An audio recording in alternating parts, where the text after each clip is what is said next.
Casi siempre cuando pensamos en financiación del desarrollo, probablemente lo primero en lo que pensamos es en la asistencia oficial para el desarrollo. La presentación en realidad me gustaría dirigirla hacia otras cosas.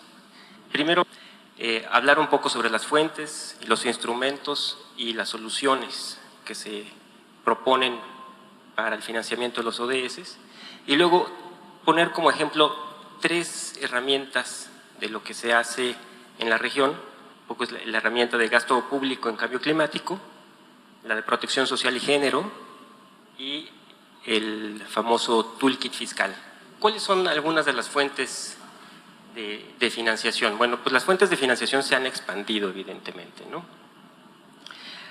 Se ha aumentado la capacidad para movilizar recursos domésticos, los flujos financieros privados también han aumentado, la inversión extranjera directa, los bonos nacionales e internacionales, la filantropía empieza a jugar un papel también importante, la cooperación sur-sur y en general hay formas innovadoras de financiar el desarrollo. De hecho, una de las que no está aquí y que tal vez valga la pena mencionar es financiar desarrollo a través, por ejemplo, de registros públicos de la propiedad y catastros. Hay el asunto de aprovechar las plusvalías de los terrenos y cobrar ciertos impuestos locales para posteriormente financiar desarrollo, ¿no? Instrumentos de financiación. Nos queda más o menos claro que hay fuentes públicas y privadas y hay domésticos e internacionales. Entonces, mientras hay un pequeño cuadrante, entonces entre los públicos y domésticos pues tenemos por supuesto los impuestos, tenemos los ingresos por recursos naturales, la banca de desarrollo, los bonos, el ahorro. Entre los internacionales están las agencias multinacionales, los mercados de capitales, los gobiernos soberanos y en algunos casos subnacionales, esquemas de garantías, impuestos globales. Hay una propuesta para incorporar un impuesto global. Entre los privados pues está el ingreso y el ahorro de los hogares a nivel doméstico, pues. También está la banca comercial, el sector privado, algunos agentes privados también, los filántropos. Y en el privado internacional pues están principalmente las remesas, ¿no? Los bancos, las empresas multinacionales, los actores privados, es decir, hay una serie de herramientas o de actores que están involucrados en la financiación del desarrollo. Hasta aquí un poco la parte de financiación para el desarrollo global. Ahora veamos 3 ejemplos con herramientas que se han aplicado en algunos países. Entonces, por ejemplo, este proyecto, el CPER, en inglés, el gasto público en clima y revisión institucional, ¿para qué sirve? Por ejemplo, bueno, esta es una buena herramienta para alinear el gasto público, para analizar el gasto público desde una perspectiva de sustentabilidad ambiental, ¿no? Otro ejercicio, bueno, el de protección social y género.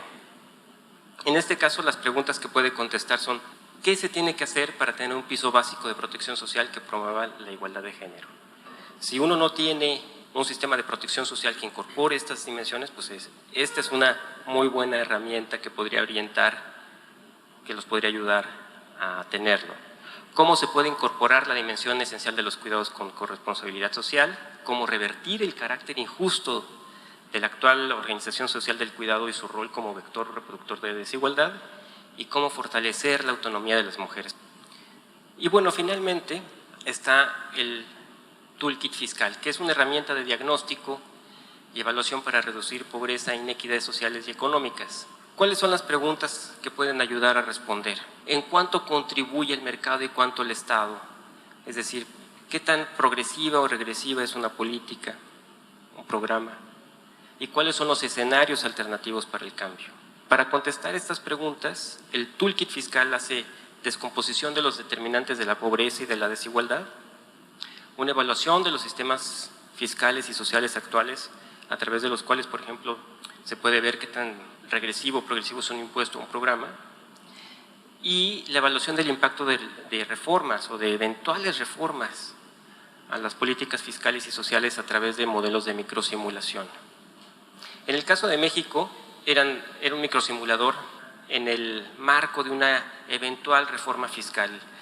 En México, el impuesto al valor agregado, por ejemplo, no se cobra a los alimentos y a las medicinas hay algunas cosas que están exentas como los libros y hay algunas cosas que tienen una tasa, pero la tasa es cero.